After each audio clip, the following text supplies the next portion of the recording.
બધા લાઈવ થઈ ગયા હશે અને હવે આજે આપણો લેક્ચર ચાલુ કરીએ છીએ।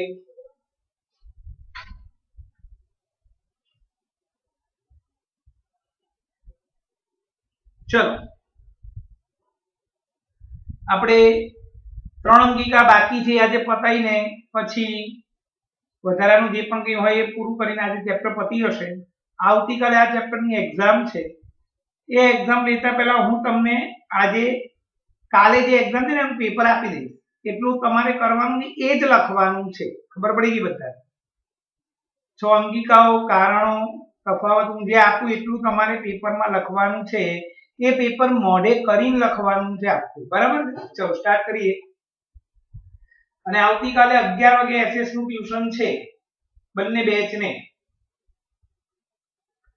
કણાક સૂત્રો, કણાક સૂત્રોને કોષના ચોપડીમાંથી વાંચું પાના નંબર 65। કણાક સૂત્રને કોષના શક્તિઘર તરીકે ઓળખવામાં આવે છે। જીવનની વિવિધ રાસાયણિક પ્રવૃત્તિઓ માટે ઊર્જાની જરૂરિયાત હોય છે, જે ઊર્જા એટીપી એડિનોસાઇન ટ્રાઇફોસ્ફેટના સ્વરૂપમાં કણાક સૂત્ર દ્વારા મુક્ત થાય છે।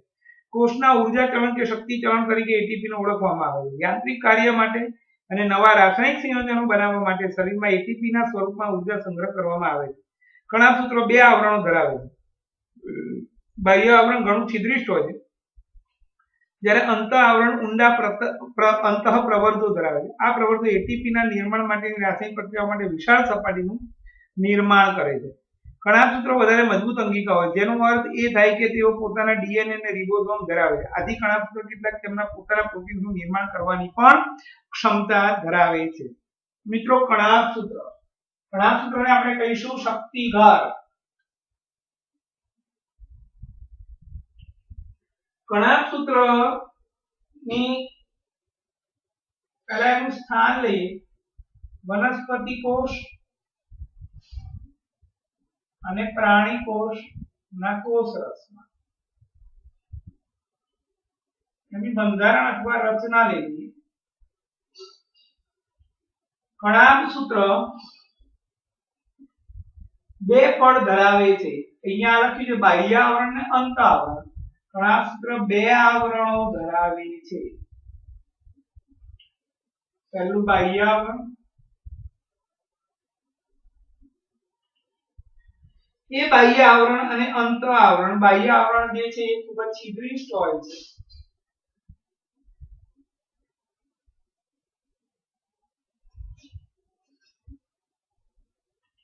બીજું અંત આવરણ। અંત આવરણ પ્રવર્ધો ધરાવે છે, અંતઃપ્રવર્ધો।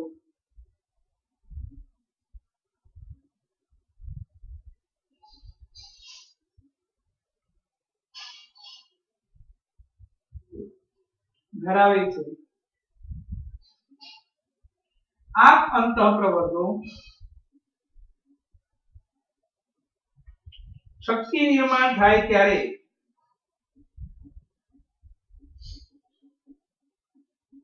વિશાળ સપાટી પૂરી પાડે છે। એ પછી કણાક સૂત્ર પોતે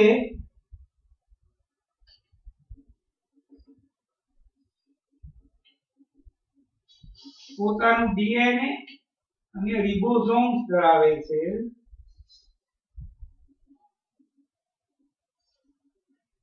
આથી કણાક સૂત્ર પોતાના પ્રોટીનનું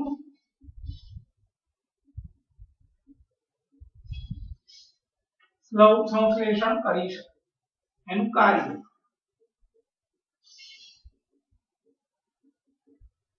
કણાક સૂત્ર ઊર્જા નિર્માણની પ્રક્રિયામાં સંકળાયેલું છે।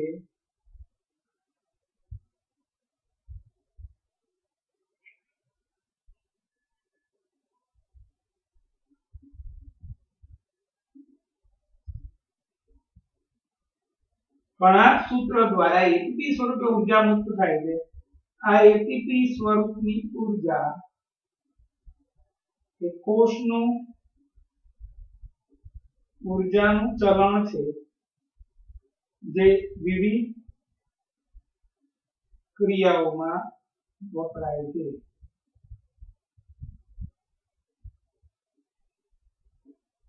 આમ કણાભ સૂત્રમાં એટીપી નિર્માણ થતું હોવાથી તેને કોષનું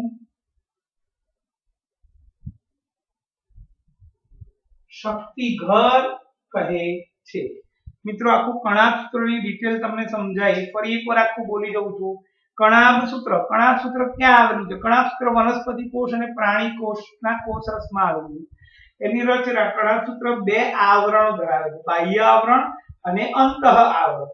બાહ્ય આવરણ છિદ્રિષ્ટ હોય એટલે કે છિદ્રયુક્ત હોય છે અને અંતઃ આવરણ એ ઊંડા અંતઃ પ્રવર્ધો ધરાવે છે. આ ઊંડા અંતઃ પ્રવર્ધો એટીપી નિર્માણ માટેની વિશાળ સપાટી પૂરી પાડે છે. કણાભ સૂત્રની અંદર પોતાનું ડીએનએ અને રિબોસોમ્સ આવેલા હોય છે, જેને કારણે એ પોતાની પ્રોટીનની જરૂરિયાત પૂરી કરી નાખે છે. આથી કણાભ સૂત્ર પોતે મજબૂત અંગિકા જેવું કહી શકાય. એનું મુખ્ય કાર્ય કણાભ સૂત્ર દ્વારા એટીપી સ્વરૂપે ઉર્જા મુક્ત થાય છે. આ એટીપી એ ઉર્જાનો ચલણનો એકમ છે. જેમ આપણે નાણાંનો ચલણીય એકમ રૂપિયો છે આપણા માટે, એવી રીતે કોષની અંદર ઉર્જાનો ચલણીય એકમ એટીપી છે, જે વિવિધ ક્રિયા માટે જરૂરી છે. આપણા શરીરની અંદર જેટલી પણ કોષની અંદર જૈવિક ક્રિયાઓ થાય છે એ બધી ક્રિયા માટેની ઉર્જાની જરૂરિયાત એટીપી અણુ પૂર્ણ કરે છે. આ એટીપી અણુનું નિર્માણ કણાભ સૂત્રમાં જ થતું હોવાથી તેને કોષનું ઉર્જાઘર કે શક્તિઘર કહેવાય છે. મિત્રો ખબર પડી ગઈ હશે. ફરી એકવાર બોલી દઉં. ઓકે, કણાભ સૂત્ર એનું સ્થાન ક્યાં છે? કણાભ સૂત્ર વનસ્પતિ કોષ અને પ્રાણી કોષના કોષરસમાં આવેલું છે. એની રચના કણાભ સૂત્ર એ બે આવરણો ધરાવે છે, એક બાહ્ય આવરણ, બીજું અંતઃ આવરણ. બાહ્ય આવરણ છિદ્રિષ્ટ હોય છે, અંતઃ આવરણમાં ઊંડા અંતઃ પ્રવર્ધો હોય છે. આ ઊંડા અંતઃ પ્રવર્ધો એટીપી નિર્માણ માટે વિશાળ સપાટી પૂરી પાડે છે. કણાભ સૂત્રને પોતાનું ડીએનએ અને રિબોસોમ્સ હોય છે. પોતાના ડીએનએ અને રિબોસોમ્સ હોવાને કારણે પોતે જ જાતે જરૂરી પ્રોટીનનું સંશ્લેષણ કરે છે. આથી એ મજબૂત અંગિકા છે. કણાભ સૂત્રનું મુખ્ય કાર્ય એટીપી નિર્માણનું છે. એ એટીપી એ ઉર્જાનો ચલણીય એકમ છે. આપણા શરીરમાં થતી બધી જૈવિક ક્રિયાઓ માટે જરૂરી ઉર્જા એટીપી પૂર્ણ પાડે છે. આ એટીપી નું નિર્માણ કણાભ સૂત્રમાં થતું હોવાથી કણાભ સૂત્રને કોષનું શક્તિઘર કે ઉર્જાઘર કહે છે. મિત્રો ચલો હવે બીજું, રંજક કણો પ્લાસ્ટિડ્સ.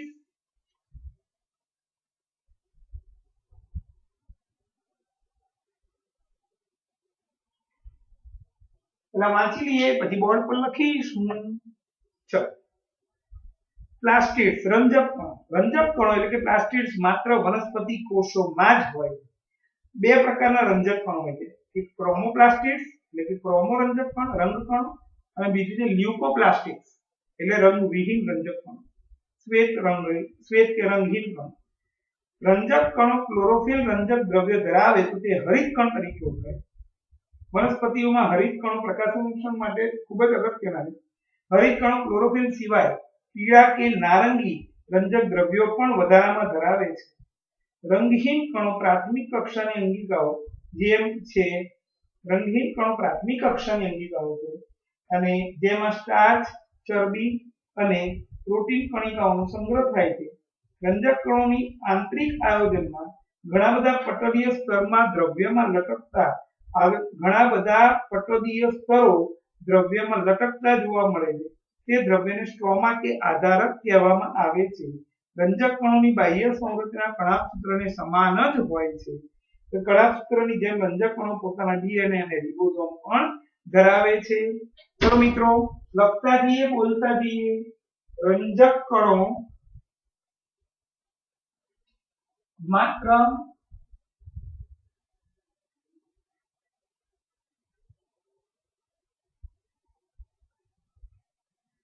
માત્ર વનસ્પતિ કોષમાં જ આવેલ છે. તેમની રચના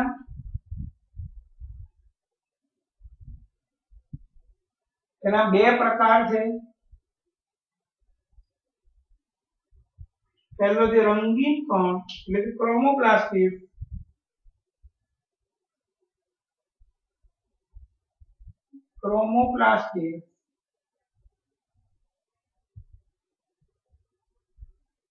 રંગ કણ, અને લ્યુકોપ્લાસ્ટિડ્સ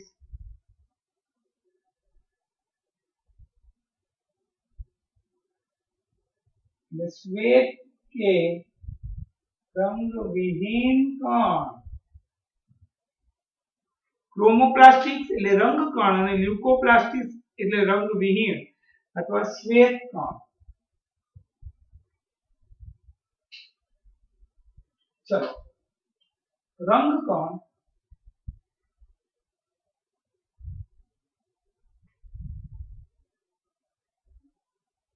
જો ક્લોરોફિલ ધરાવતું હોય અથવા એવું લખે ક્લોરોફિલ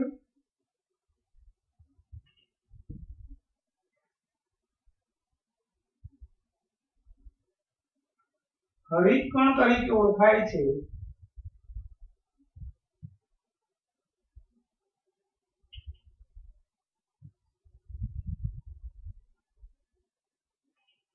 આ હરિત કણમાં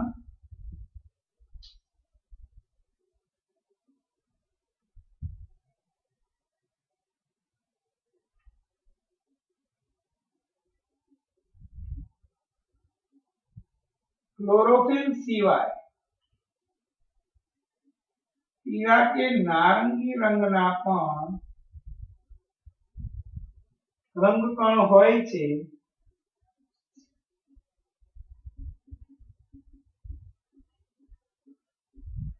આ હરિત કણ પ્રકાશ સંશ્લેષણની ક્રિયામાં અગત્યનો ભાગ ભજવે છે. લ્યુકોપ્લાસ્ટિક્સ આ રંજક પણ રંગવિહીન કણો છે અને તે પ્રાથમિક કક્ષાની અંગિકાઓ છે.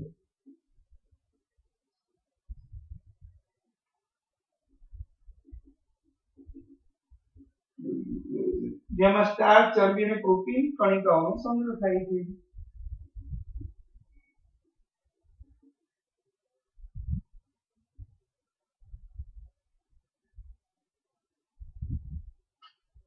સંગ્રહ થાય છે.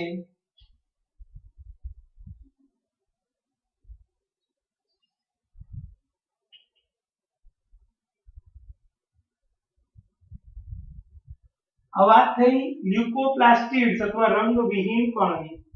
હવે રંજક કણની રચનામાં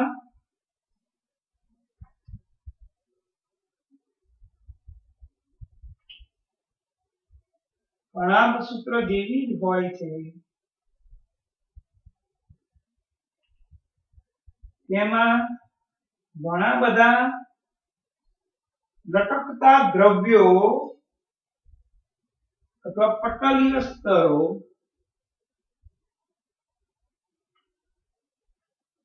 દ્રવ્યમાં લટકતા હોય છે.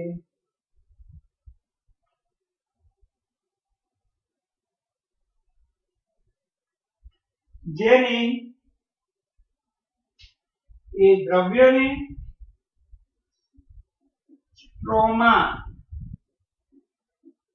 અથવા આધારક કહે છે.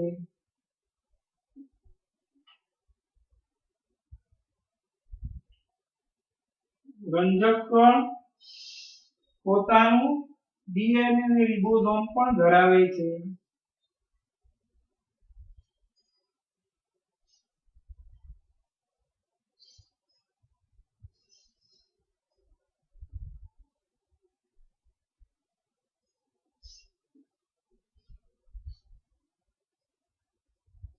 અને પોતાના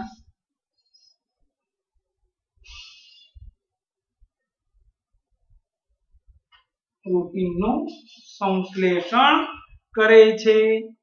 ચલો, રંજક કણ એટલે પ્લાસ્ટિડ્સ રંજક કણ માત્ર વનસ્પતિ કોષમાં જ આવેલા છે. રંજક કણ બે પ્રકારના છે, એક ક્રોમોપ્લાસ્ટિડ અને બીજું લ્યુકોપ્લાસ્ટિડ. ક્રોમોપ્લાસ્ટિડ એટલે રંગીન કણ, રંગીન રંજક દ્રવ્ય કણ, અને લ્યુકોપ્લાસ્ટિડ એટલે રંગવિહીન શ્વેત રંજક દ્રવ્ય કણ. ક્રોમોપ્લાસ્ટિડ્સ ની વાત કરીએ તો તેમાં જો ક્લોરોફિલ ધરાવતા રંજક દ્રવ્ય કણને હરિતકણ તરીકે ઓળખવામાં આવે છે. આ હરિતકણમાં ક્લોરોફિલ સિવાય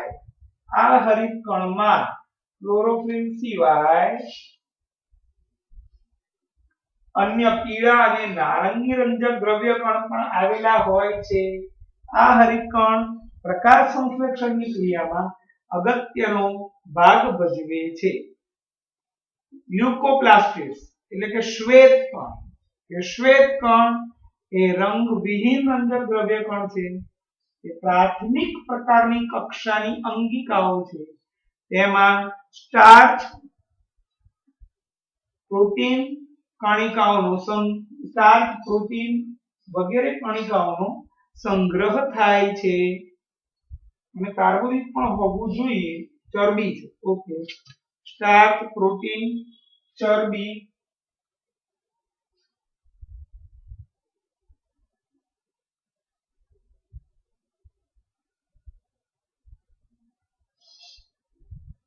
રંજક કણની રચના પણ કણાસૂત્રની જેમ જ છે. તેમાં પણ ઘણા બધા પટલમય સ્તરો આવેલા છે જે દ્રવ્યમાં લટકતા છે. આ પટલમય સ્તર છે, અમારો હાથ એ દ્રવ્ય છે. આ રીતે આ પટલમય સ્તર દ્રવ્યમાં લટકતા હોય એટલે આ દ્રવ્યને આધારક અથવા સ્ટ્રોમા કહેવાય છે. અમારી જે હથેળી છે એ આધારક કહેવાય, અને આ જે છે પટલમય સ્તર છે જે લટકે છે, એટલે કે તેના દ્રવ્યમાં ઘણા બધા પટલમય સ્તર લટકતા હોય છે. આ દ્રવ્યને આધારક અથવા સ્ટ્રોમા કહેવામાં આવે છે. રંજક કણ પણ કણાસૂત્રની જેમ રિબોસોમ્સ પોતાના ડીએનએ અને રિબોસોમ્સ ધરાવે છે અને પોતાના પ્રોટીનનું સંશ્લેષણ કરે છે. મિત્રો, આ વાત થઈ રંજક કણની. અને હવે ત્રીજી અંગિકા બાકી છે, રસધાની. એ લઈ લઈએ. ફોટો પાડી લઉં પહેલા.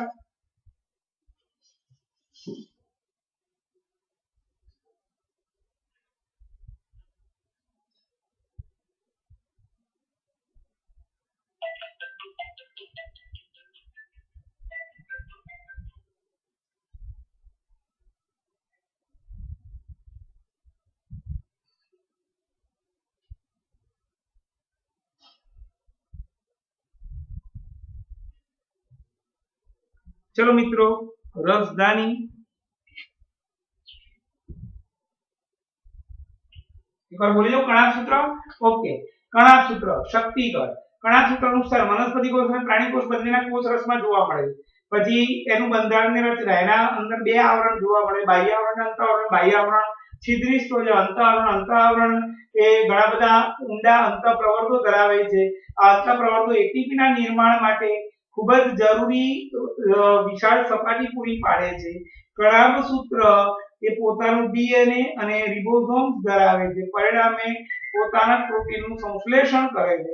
એનું મુખ્ય કાર્ય, કણાભસૂત્રનું મુખ્ય કાર્ય એ એટીપી સ્વરૂપે ઉર્જાનું નિર્માણ કરે છે. આ એટીપી સ્વરૂપની ઉર્જા એ કોષનું ચલણ છે, ઉર્જાનું ચલણ છે. આ શરીરમાં કોષની અંદર જેટલી બધી જૈવિક ક્રિયાઓ થાય છે, બધી ક્રિયાઓ કરવા માટે જે જરૂરી ઉર્જા છે એ એટીપી માંથી પ્રાપ્ત થાય છે. આ એટીપી માંથી પ્રાપ્ત થતી ઉર્જાનું નિર્માણ કણાભસૂત્રમાંથી થતું હોવાથી તેમને કોષનું શક્તિઘર કહેવામાં આવે છે. હલો,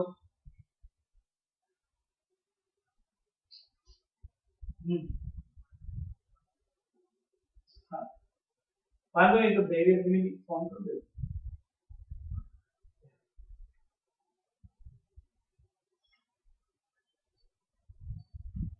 ચલો મિત્રો, પછી ભણ્યા રંજક કણો. રંજક કણને પ્લાસ્ટિડ્સ કહેવાય છે. રંજક કણો માત્ર વનસ્પતિ કોષમાં જ આવેલા છે. તેના બે પ્રકાર છે, એક ક્રોમોપ્લાસ્ટિડ્સ અને બીજો લ્યુકોપ્લાસ્ટિડ્સ. ક્રોમોપ્લાસ્ટિસ એ રંગકણ છે. એક ક્લોરોફિલ ધરાવતા રંગકણ હરિતકણ તરીકે ઓળખાય છે. આ હરિતકણમાં ક્લોરોફિલ સિવાય પીળા અને નારંગી રંગના પણ રંજક કણો આવેલા હોય છે. આ હરિતકણ પ્રકાશ સંશ્લેષણની ક્રિયામાં અગત્યનો ભાગ ભજવે છે.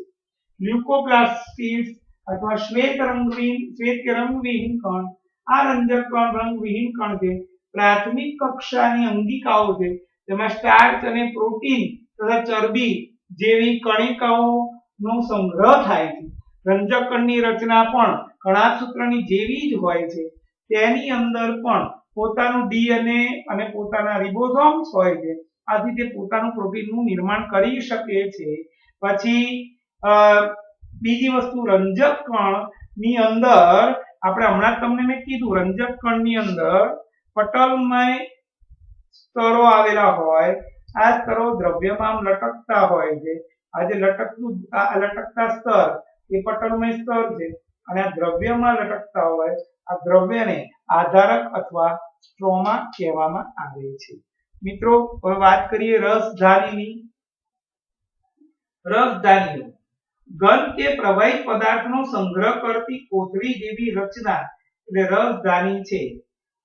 ઘન કે પ્રવાહી પદાર્થનો સંગ્રહ કરતી કોથળી જેવી રચના તેને રસધાની કહેવાય છે. રસધાની પ્રાણી કોષમાં નાના કદની હોય છે.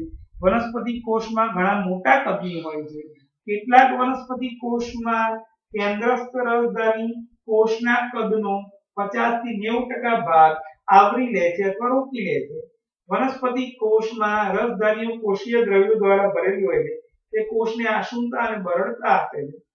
વનસ્પતિ કોષના જીવનમાં અગત્યના ઘણા દ્રવ્યોનો સંગ્રહ રસધાનીઓમાં થાય છે, જેમાં એમિનો એસિડ્સ, શર્કરા, વિવિધ કાર્બનિક એસિડ્સ અને કેટલાક પ્રોટીનનો સમાવેશ થાય છે. અમીબા જેવા એકકોષીય સજીવોમાં અન્નધાની નામની રસધાની હોય છે, જે ખોરાકનો સંગ્રહ કરે છે અને તેનો ઉપયોગ અમીબા ખોરાકમાં કરે છે. કેટલાક એકકોષીય સજીવો વિશિષ્ટ પ્રકારની રસધાનીઓ પણ ધરાવે છે, જેને આકુંચક રસધાની તરીકે પણ ઓળખવામાં આવે છે. મીઠા જળમાં વસવાટ કરતા એકકોષીય પ્રજીવો વિશિષ્ટ પ્રકારની આકુંચક રસધાની પણ ધરાવે છે, જેની અંદરથી તે વધારાના પાણી અને નકામા કચરાનો નિકાલ કરે છે. ચલો મિત્રો, રસધાની વિશે લખીએ. ધ્યાન બોર્ડ પર.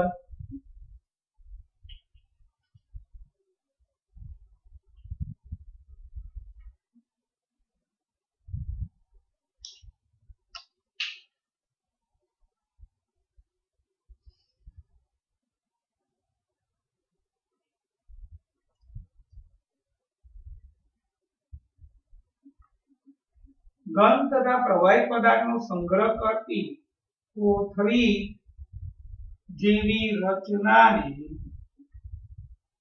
રસધાની કહે છે. વનસ્પતિ કોષ અને પ્રાણી કોષ બંનેમાં રસધાની હોય છે. વનસ્પતિ કોષમાં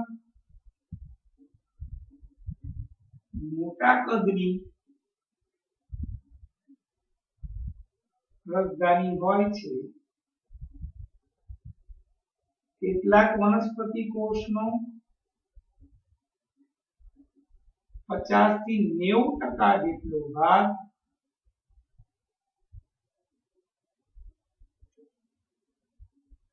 રસધાની દ્વારા 50 થી 90% જેટલો ભાગ રસધાની દ્વારા રોકાય છે. પ્રાણી કોષમાં રસધાની અત્યંત સૂક્ષ્મ હોય છે. વનસ્પતિ કોષની રસધાની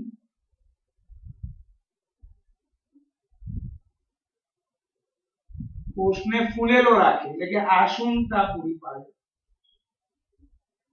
તથા બરડ રાખે છે.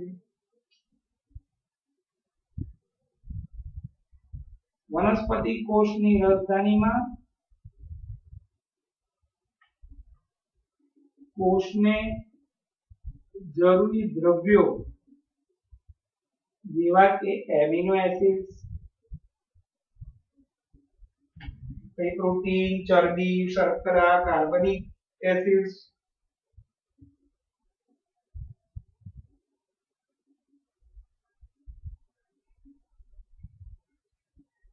વગેરે નો સંગ્રહ થાય છે. અમીબા જેવા એકકોષીય સજીવમાં અન્નધાની રસધાની તરીકે હોય છે, જેમાં ખોરાકનું પાચન ને સંગ્રહ થાય છે. અમીબા અને પેરામીશિયમ જેવા એકકોષીય જલીય એકકોષીય સજીવમાં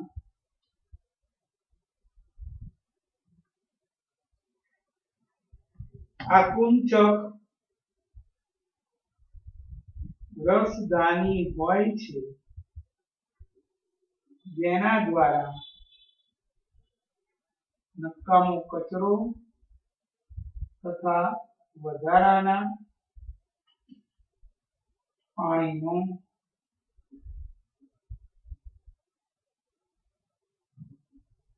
નિકાલ થાય છે.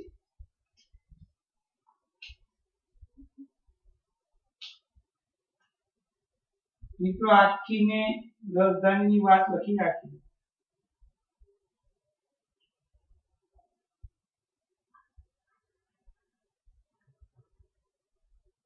ચલો ધ્યાન અહીંયા રસધાની બીજાને ફુગ્ગા ઉડાડવા ઘરે ઉડાડે હો. અહીંયા માન તો એનું ચિત્ર આવે જ છે, આપણે ભણવા બેઠા છીએ. ચલો રસધાની મેં આખી ટૂંકનોંધ રસધાનીની લખી નાખી કામની. ઘન અને પ્રવાહી પદાર્થનો સંગ્રહ કરતી કોથળી જેવી રચનાને રસધાની કહેવાય છે. વનસ્પતિ કોષ અને પ્રાણી કોષ બંનેમાં રસધાની જોવા મળે છે. વનસ્પતિ કોષમાં મોટા કદની રસધાની હોય છે. કેટલાક વનસ્પતિ કોષનો 50 થી 90% જેટલો ભાગ રસધાની દ્વારા રોકાય છે. પ્રાણીઓમાં રસધાની અતિ સૂક્ષ્મ હોય છે. વનસ્પતિ કોષની રસધાની એ કોષને ફૂલેલો રાખે એટલે કે આશુંતા પૂરી પાડે છે અને કોષને બરડ પણ રાખે. વનસ્પતિ કોષની રસધાનીમાં કોષને જરૂરી દ્રવ્ય જેવા કે એમિનો એસિડ્સ, કેટલાક પ્રોટીન એટલે ચરબી, શર્કરા, કાર્બનિક એસિડ્સ વગેરેનો સંગ્રહ પણ થાય છે. અમીબા જેવા એકકોષીય સજીવમાં અન્નધાની રસધાની તરીકે હોય છે, જેમાં ખોરાકનું પાચન થાય છે અને ખોરાકનો સંગ્રહ થાય છે. અમીબા અને પેરામીશિયમ જેવી રચનામાં પછી અન્નધાની આકુંચક રસધાની તરીકે પણ કામ કરે છે. એ આકુંચક રસધાની તરીકે ઓળખાતી અન્નધાની અથવા રસધાની એ અમીબા અને પેરામીશિયમમાં ઉત્પન્ન થયેલો નકામો કચરો અને વધારાના પાણીનો પ્રસરણ પદ્ધતિ દ્વારા નિકાલ કરે છે.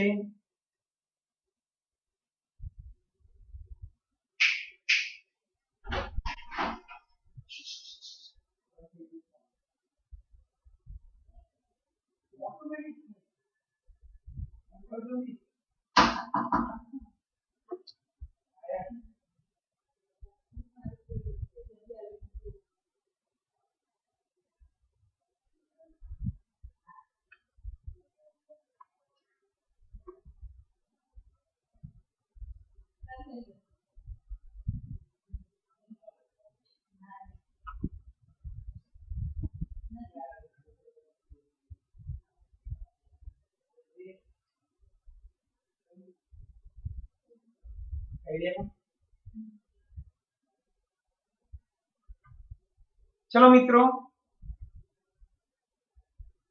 નેટવર્કનો 1 મિનિટનો પ્રોબ્લેમ આવી ગયો હતો. રસધાની વિશે આખું ફરી બોલી દઉં.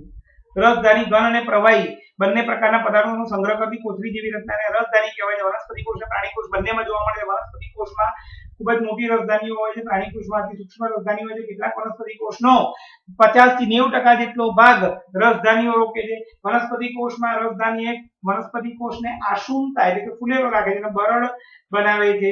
વનસ્પતિ કોષની રસધાનીમાં વનસ્પતિ કોષને જરૂરી ચોક્કસ દ્રવ્ય જેવા કે એમિનો એસિડ્સ, પ્રોટીન, શર્કરા, કાર્બનિક એસિડ્સ વગેરેનો સંગ્રહ થાય છે. અમીબા જેવા એકકોષીય સજીવોમાં અન્નધાની એ આ રસધાની તરીકે કામ કરે છે. એની અંદર જે અન્નધાની જે 10મા ધોરણમાં ભણશો તમે, અન્નધાનીની અંદર એક ખોરાકનું પાચન થાય અને એનો સંગ્રહ થાય છે. પછી એ જ અન્નધાની ધીમે ધીમે પાચિત ખોરાકનો ઉપયોગ કરીને પછી આકુંચક રસધાનીમાં ફેરવાઈ જાય અને આકુંચક રસધાનીમાંથી એ વધારાના પાણીનો અને નકામા કચરાનો ત્યાગ કરે છે. મિત્રો, રસધાની પણ ખૂબ જ અગત્યનું હતું. આખો પાઠ પૂર્ણ થઈ ગયો. હવે એક અહીંયા વનસ્પતિ કોષ અને પ્રાણી કોષનો તફાવત લખું છું. કામની વસ્તુ છે. હવે આપણે પહેલા તો પાડી દીધો. ચલો, પાઠ પૂરો થઈ ગયો મિત્રો આખો.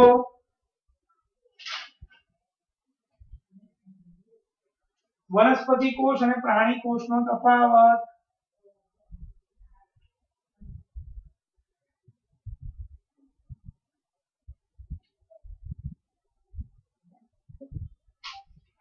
પહેલું તો વનસ્પતિ કોષમાં કોષ દિવાલ હોય, પ્રાણી કોષમાં કોષ દિવાલ હોતી નથી.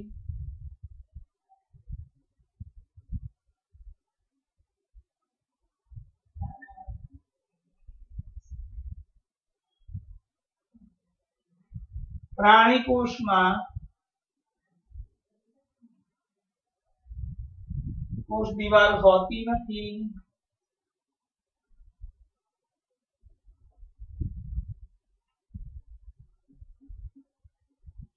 વનસ્પતિ કોષમાં ચોક્કસ આકાર હોય છે.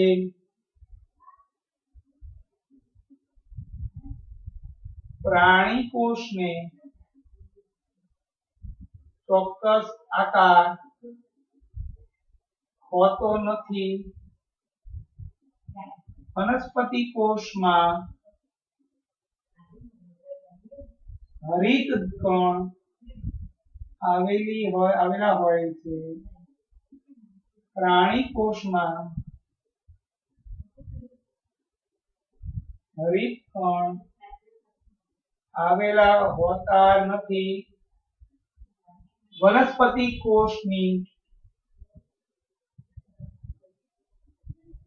રસધાની ખૂબ જ મોટી હોય છે.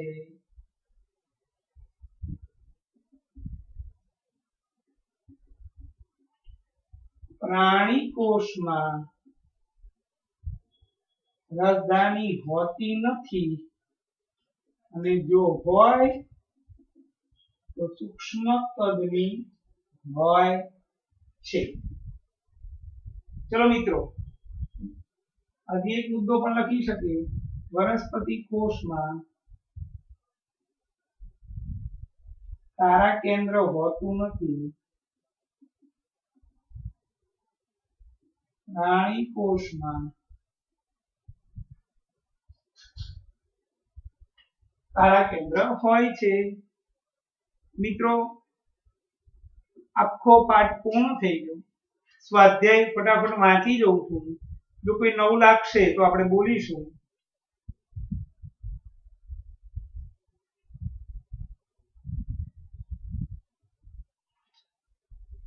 કે ભાઈ ઇન્ટેક્સ પ્રશ્નમાં હતું, તમે અભ્યાસ કરેલી બે અંગિકાના નામ આપો કે જેને પોતાનું જનીનિક દ્રવ્ય હોય. પોતાનું જનીનિક દ્રવ્ય કણા હરિત કણ, હમણાં જ આપણે કીધું કે પોતાનું ડીએનએ અને રિબોસોમ્સ ધરાવે છે. જો કેટલાક ભૌતિક કે રાસાયણિક કારણોસર કોષનું આયોજન નાશ પામે તેનું શું થાય? તો લાઇસોસોમ એ કોષનું વિઘટન કરી નાખે, એનું પાચન કરી નાખે, એનો નાશ કરી નાખે. શા માટે લાઇસોસોમને આત્મઘાતક કોથળી કહે છે? લાઇસોસોમને આત્મઘાતક કોથળી કહેવાય કારણ કે જ્યારે કોષ યોગ્ય રીતે કાર્ય ન કરતો હોય, એની ક્રિયામાં ખલેલ પહોંચતી હોય ત્યારે કોષને ત્યાં લાઇસોસોમની અંગિકા તૂટી જાય ને એમાંથી પાચક ઉત્સેચકો બહાર આવે ને સમગ્ર કોષનું વિઘટન કરીને એનો નાશ કરી નાખે. આથી લાઇસોસોમને આત્મઘાતક કોથળી કહેવાય છે. કોષમાં પ્રોટીનનું સંશ્લેષણ ક્યાં થાય છે? કોષમાં પ્રોટીનનું સંશ્લેષણ રિબોસોમ્સ પર થાય છે. શા માટે કોષ પાયાના બંધારણીય આયોજન ધરાવે છે? તે કોષને શા માટે કોષ પાયાનું બંધારણીય આયોજન ધરાવે છે? તે કોષોને શામાં મદદરૂપ થાય છે? પ્રત્યેક કોષ તેમના પટલના આયોજનને વિશિષ્ટ રીતે આયોજનબદ્ધ અંગિકાઓ વડે પોતાની રચના નક્કી કરે છે અને કાર્ય કરવાની ક્ષમતા ધરાવે છે. આથી કોષ પાયાનું બંધારણીય આયોજન ધરાવે છે. આ કોષોને શ્વસન, પોષણ મેળવવું, નકામા દ્રવ્ય દૂર કરવા, નવા પ્રોટીન નિર્માણ વગેરે કાર્ય કરવામાં મદદરૂપ થાય છે. ચલો, પ્રાણી સ્વાધ્યાય વનસ્પતિ કોષ અને પ્રાણી કોષનો તફાવત હમણાં જ લખ્યો. કેવી રીતે પ્રોકેરિયોટિક અને યુકેરિયોટિક કોષ ભિન્ન થાય છે? આપણે તફાવત લખાયો તો આદિકોષ કેન્દ્રીય કોષ અને સુકોષ કેન્દ્રીય કોષનો તફાવત. આનું કદ 1 થી 10 માઇક્રોમીટર, પેલાનું 5 થી 100 માઇક્રોમીટર. આનું કોષ કેન્દ્ર અલ્પ વિકસિત, આનું કોષ કેન્દ્ર સુવિકસિત. આના કોષ કેન્દ્રમાં માત્ર ન્યુક્લિક એસિડ એટલે કે ન્યુક્લિયોઇડ તરીકે ઓળખાતો હતો, જ્યારે સુવિકસિત કોષ કેન્દ્રની અંદર કોષ કેન્દ્રમાં ન્યુક્લિક એસિડ અને પ્રોટીન આવેલું હોય જે રંગ દ્રવ્યનું નિર્માણ કરીને કહેવાય, રંગસૂત્રની રચના થાય છે. ચલો મિત્રો, પછી જો કોષરસ પટલ ઇજાગ્રસ્ત બને તો શું થાય?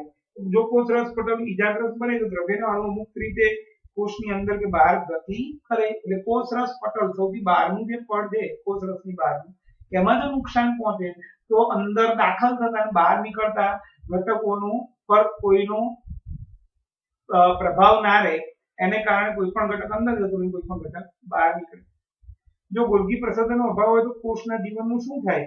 ગોલ્ગી પ્રસાધનનો અભાવ હોય તો પેકેજિંગ, રૂપાંતરણ અને સંગ્રહનું કાર્ય અટકી જાય. પછી કઈ અંગિકાને કોષો શક્તિઘર કહેવાય? શા માટે? કણાભસૂત્રને કોષો શક્તિઘર કહેવાય કારણ કે આપણા શરીરમાં કોષની અંદર જુદી જુદી જૈવિક ક્રિયા કરવા માટે જે જરૂરી ઉર્જા છે એ ઉર્જા એટીપી સ્વરૂપે હોય છે. આ એટીપી સ્વરૂપે ઉર્જાનું નિર્માણ કણાભસૂત્ર દ્વારા જ થાય છે. આથી કણાભસૂત્રને કોષનું શક્તિઘર કે ઉર્જાઘર કહેવાય છે. કોષરસ પટલનું બંધારણ કરવા લિપિડ અને પ્રોટીનનું સંશ્લેષણ ક્યાં થાય છે? યાદ કરો, 10 વખત બોલ્યા હતા. આરઈઆર અને એસઈઆર, ખરબચડી અંતઃકોષરસ જાળ એ પ્રોટીન અને એસઈઆર બીસી અંતઃકોષરસ જાળ એ લિપિડ ચરબીનું નિર્માણ કરે. એ બંનેમાંથી કેટલાક પ્રોટીન કેટલાક લિપિડનો ઉપયોગ કોષરસ પટલનું બંધારણ કરવામાં થાય છે. અમીબા તેનો ખોરાક કેવી રીતે મેળવે છે? અમીબા તેનો ખોરાક કોષના અંતર્વહનની ક્રિયાથી મેળવે છે. આશ્રુતિ એટલે શું? બે જુદી જુદી સાંદ્રતા ધરાવતા દ્રાવણો વચ્ચે અર્ધ પ્રવેશશીલ પટલ મૂકવામાં આવે ત્યારે પાણીના અણુઓ પોતાની વધુ સાંદ્રતાની ઓછી સાંદ્રતા તરફ વહન પામે. આ ઘટનાને આશ્રુતિ કહેવાય છે. ચલો મિત્રો, હવે આ પ્રયોગ કરવાની જરૂર નથી. વિશેષ પ્રશ્નોત્તરમાં તમારે શું કરવાનો? ફોટો પાડીએ પછી શું લખવાનું છે હોમવર્કમાં એ કહી દઉં.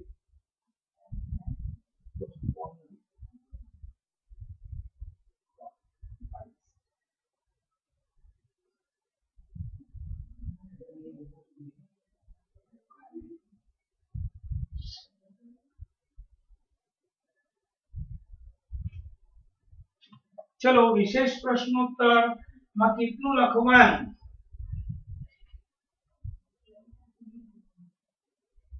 ધ્યાન રાખજો ભાઈ, હોમવર્કમાં બંને બોર્ડ એકવાર વત્તા આપણે જે પ્રશ્નો છેલ્લે ચલાવ્યા હતા 28, 29, 30, 31, 32 થી 40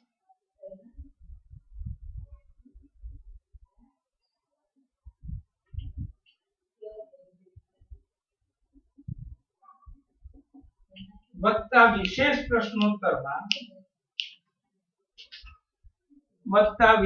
પ્રશ્નોત્તરમાં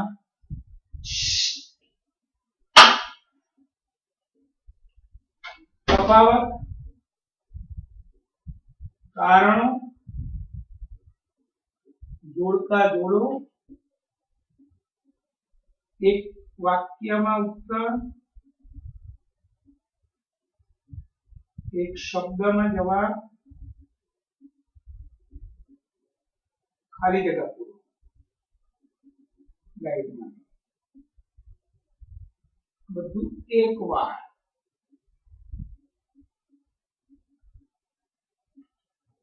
એક વાર લખવું. આવતીકાલે 21/7/2020 ના રોજ એક્ઝામ. એમાં હું માત્ર અંગિકાઓ જ પૂછું છું. ગોલ્ગી काय अंतःकोश रसजाळ चलो हाँ हाँ हाँ बोलो ने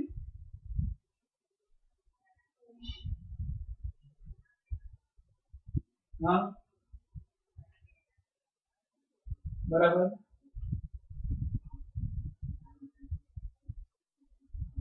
हाँ हाँ हाँ तो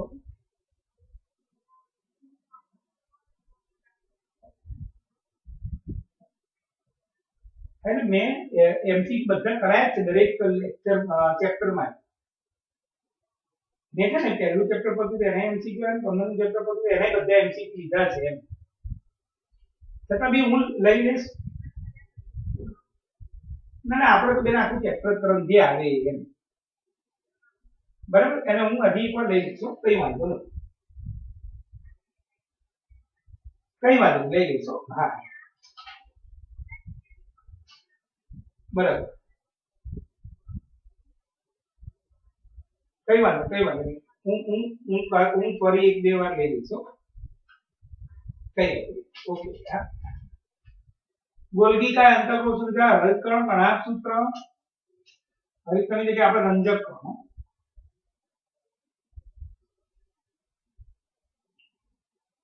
રસધાની લાइसोसोम, रिबोसोम. वनस्पति कोष प्राणी कोष नो तफावत.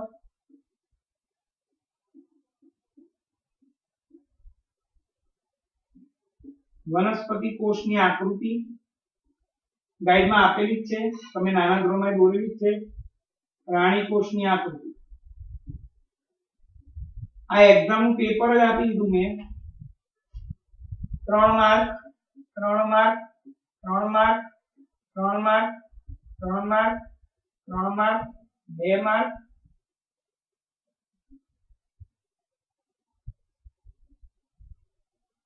26 માર્ક નું પેપર છે.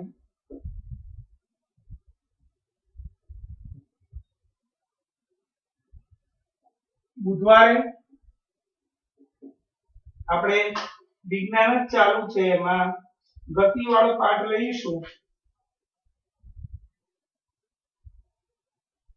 પ્રકરણ 8 ગતિ ભણાવવામાં આવશે.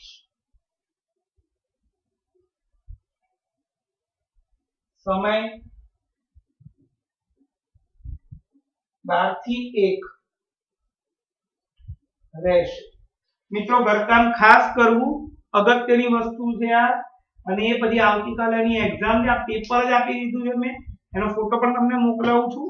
અને બુધવારે 8મું પ્રકરણ શરૂ કરીશ અને 12 થી 1 એક્ઝામ રહેશે. ફોટો પાડી લઈએ.